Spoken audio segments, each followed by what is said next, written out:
On a scorching summer day, the relentless sun beamed down as I received a call from my nearby residing son, Ethan. He expressed a desire for me to join in the celebration of our grandson Caleb's 5th birthday. Armed with a carefully chosen gift alongside my husband, Robert, I made my way to Ethan's house. Upon ringing the doorbell, Ethan, upon opening the door, subtly signaled with a nod that I should contribute to the party preparations. Suppressing any unease, I utilized the available ingredients in their kitchen to prepare dishes for Caleb, the birthday boy. As I arranged them on the dining table, aiming for a vibrant display, Ethan's wife, Sarah, interrupted, stating that it was sufficient as they were expecting friends soon. Confused by her remark, Ethan chuckled and advised me to leave the gift and depart swiftly. Feeling somewhat embarrassed, I cast my gaze downward. Robert, observing the couple's behavior, whispered that this might be the last time. Reflecting on my own educational journey, I recognized that society often harshly perceives those who drop out of high school. While I never regretted my decision, societal judgments sometimes weighed on me. Fortunately, Robert, with his impressive academic background, never judged me based on titles, teaching me that true delights don't solely assess others based on education. Married to Robert, we became parents to Ethan, believing in shared parenting responsibilities. However, due to strong requests from Robert's parents, they took a significant role in Ethan's upbringing. Gratefully accepting their offer, I later regretted it as it seemed Ethan had two sets of parents, impacting his character negatively. When we disciplined him, Robert's parents tended to spoil him. As Ethan matured, his arrogance and selfishness became apparent. His reluctance to face challenges and his biased judgments seemed to stem from the dual parenting structure. This behavior intensified after Ethan graduated from grad school, openly disrespecting me due to my educational background. Recognizing that not everyone shared Ethan's attitude, I drew strength from Robert's kindness and refused to let Ethan's words affect me. However, I couldn't shake the concern that his behavior might alienate people. Despite contemplating discussing it with Robert, I hesitated, realizing that significant change might only come with a major event. Despite my reservations, Ethan entered a new phase in his life after graduating from grad school. He joyfully announced his intention to marry Sarah, an elegant woman he had known since high school. Though Sarah, like me, had dropped out of high school, Ethan showed no disdain for her background, contrary to some past experiences. Excitement filled the air as we decided to gift them a lavish photo shoot to celebrate their union. This gesture symbolized our support for their journey together. At first, I believed Ethan's choice of a life partner signaled growth and maturity. However, reality hit when Sarah called for help with their malfunctioning vacuum cleaner shortly after they began married life. Suppressing initial thoughts about contacting the manufacturer, I headed to their high-rise apartment in downtown New York. Upon reaching their room, I was surprised to find both Sarah and a child inside, someone I hadn't met before. Assuming it was a relative's child they were looking after, I refrained from mentioning it. The purpose of my visit was to inspect their faulty vacuum. As I opened it, I discovered that the filter was completely clogged. While replacing it, I couldn't help but wonder if they were aware of the need to change filters regularly. The vacuum started working smoothly again, and Sarah, genuinely surprised, thanked me, admitting she didn't know vacuums could get like that. In that moment, I questioned if she was joking, unsure of whether her ignorance about vacuum maintenance was genuine or a playful remark. As I glanced around, I couldn't ignore the laundry haphazardly hung up and the wrinkled tablecloths. It dawned on me that Sarah might not excel in household chores, a trait I hadn't noticed during our initial meeting. Anticipating potential future calls for basic household matters, I decided to provide Sarah with a brief tutorial. Sarah, I began about the vacuum filter, only to be interrupted by her casual response. Oh, when it gets full again, can you take care of it? Taken aback by her nonchalant attitude, she continued, Ethan told me that if there's any trouble, I should just get you to handle it. Speechless, I realized that even Ethan's wife, Sarah, regarded me as little more than a maid. Despite Ethan's history of looking down on me, I never expected this from his spouse. It became clear that Ethan had been communicating his dismissive attitude towards me to Sarah. Reflecting on my misguided assumption that Ethan had matured because he married someone without a college degree, I felt ashamed of my previous naivety. From that point on, whenever Sarah felt lazy or uninterested in household chores, she exploited Ethan's willingness to summon me to finish all their tasks. Late evening calls from Ethan became routine, usually requesting me to make dinner, clean up, or expressing a vague desire for something American, which entailed burdensome shopping in preparation. Once I was tasked with babysitting, only to discover that the child I had previously seen at Ethan's house was Caleb, Sarah's 5-year-old son from her previous marriage.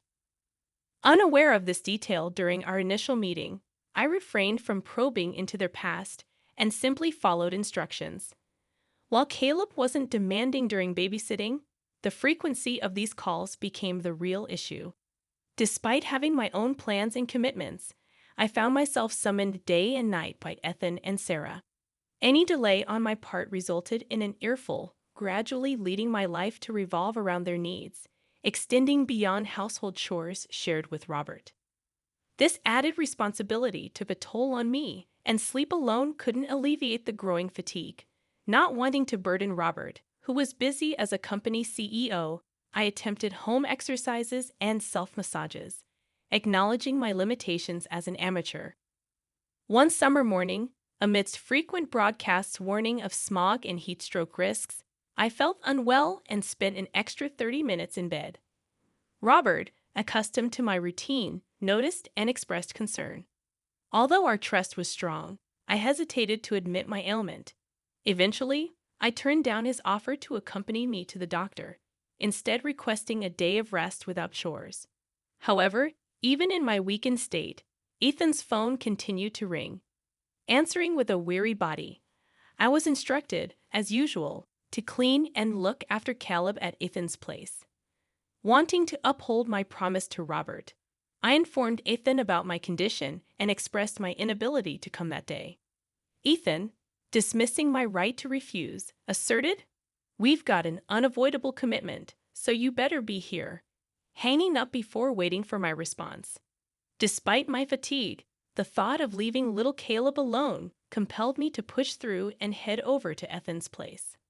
Upon returning home, I discovered that Ethan and Sarah had already left, leaving half-eaten dishes and scattered branded clothing everywhere.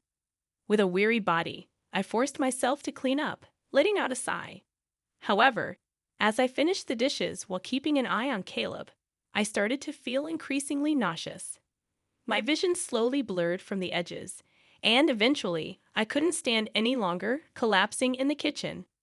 Caleb, engrossed in coloring in the living room, was unaware of my condition as I lay on the floor, my only ability being a weak awareness. I couldn't even call out, helplessly curled up. Knowing Caleb's focused nature, I realized he might not look up from his coloring for a while. I strained to move, hoping to at least get some water, but my efforts were futile. The more I struggled, the worse I felt, and my consciousness began to fade. At some point, I thought I'd finally find peace. Then the front doorbell rang, and Robert entered the room. Seeing me, he gently picked me up, expressing concern. He assured Caleb, "I'm gonna take your grandma home, okay? You'll be all right by yourself." Caleb, looking worried, nodded. Robert brought me to his house, hydrated me, and carried me to bed. Apparently, in addition to already being unwell, I had become dehydrated due to accumulated fatigue. With shallow breaths, I managed to apologize to Robert, saying, "I'm so sorry for being a burden." He shook his head silently, squeezing my hand. Reflecting on the moment before heading to Ethan's house, I felt relieved that I had quickly informed Robert. Despite promising to rest at home, going out felt like betraying Robert's kindness. Having updated Robert just in case, true to his word, he arrived to pick me up from Ethan's place after wrapping up his work. His timely presence couldn't have been more comforting, and feeling safe in bed, I drifted into a deep sleep. Upon waking up at dinner time, I felt rejuvenated after some rest and hydration, heading to the kitchen to prepare dinner. To my surprise, a meal, likely prepared by Robert, was already set, waiting to be served.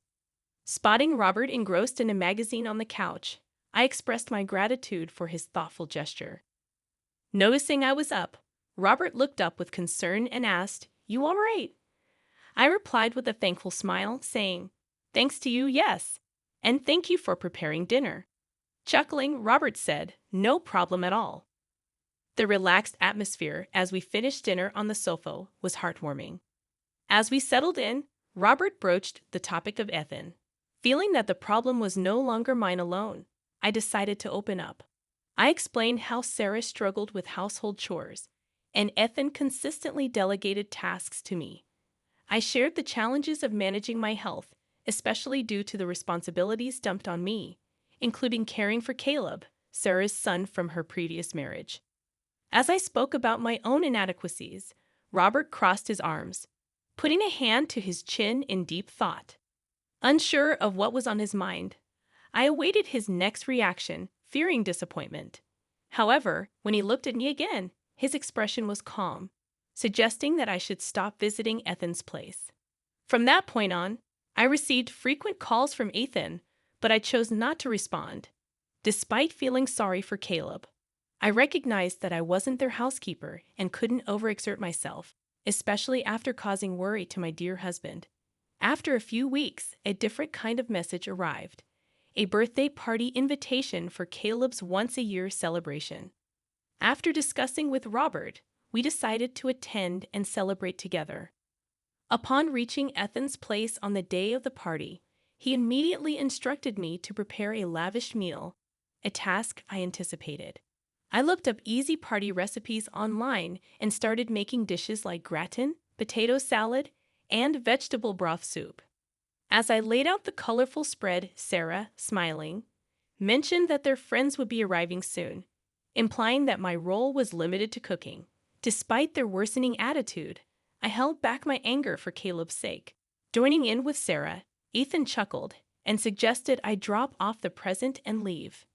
Feeling ashamed, especially in front of Robert, I looked down. Robert, quietly observing the situation, murmured in a barely audible tone, "Well, it's gonna be the last time this year." Ignoring Robert's comment, Ethan urged me to leave quickly. Unable to directly celebrate Caleb's birthday, Robert and I left Ethan's house, overwhelmed with guilt. Quickly apologizing, I was met with Robert's firm response, "No, it's him who's wrong." He then drove me home before heading to work. Left alone at home, I sat on the living room couch and soon fell asleep, unable to resist the sudden wave of fatigue. I wished to forget the shame I caused Robert as soon as possible. A few days later, around 7 a.m., the doorbell rang, accompanied by the sound of heavy footsteps. Ethan burst into the room, yelling about being transferred to the regional planning department. His face reddened to the point where his veins bulged, and it seemed Robert had given Ethan a transfer order. Calmly responding without changing his expression, Robert explained, "It's the consensus of everyone." The truth revealed that after Ethan graduated from graduate school and struggled to find a job, he joined Robert's company through connections. While Robert's character facilitated Ethan's employment, his unsatisfactory work performance caused problems for everyone in the company. Ethan's inability to produce results at work, coupled with his misuse of company funds for personal entertainment and golfing, had been an ongoing issue. Robert had repeatedly warned and urged Ethan to improve, but his son remained unresponsive. Ethan's unreasonable demands towards me seemed to be the last straw for Robert. With the company's impending international expansion, Robert decided to transfer Ethan to a regional miscellaneous task department with the support of the executives. Robert, who had always believed in people's capacity to change, had held out hope for Ethan's sincere improvement. However, Ethan's consistent lack of growth seemed to have exhausted Robert's patience. The transfer marked a significant fall in Ethan's standing both within the company and his family.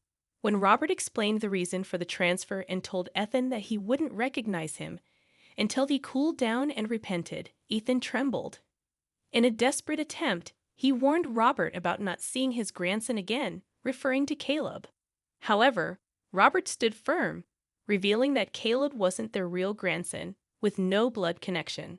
Robert explained Ethan's current situation, revealing that the luxury condo and company car Ethan used were owned by Robert. This implied that Robert was aware of Ethan's frequent disturbances towards me. Instructing Ethan to pack up and leave, Robert emphasized the consequences Ethan might face. Realizing the gravity of the situation, Ethan began to apologize profusely, but Robert, known for his decisive leadership, remained unmoved.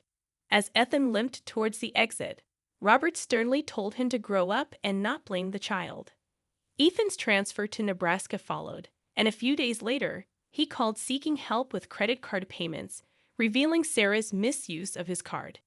Neither Robert nor I were willing to assist until we saw a genuine change in Ethan.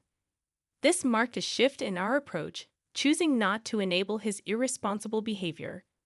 As I hung up the phone, I reflected on Ethan's current struggles, acknowledging that he was now experiencing the real world's challenges.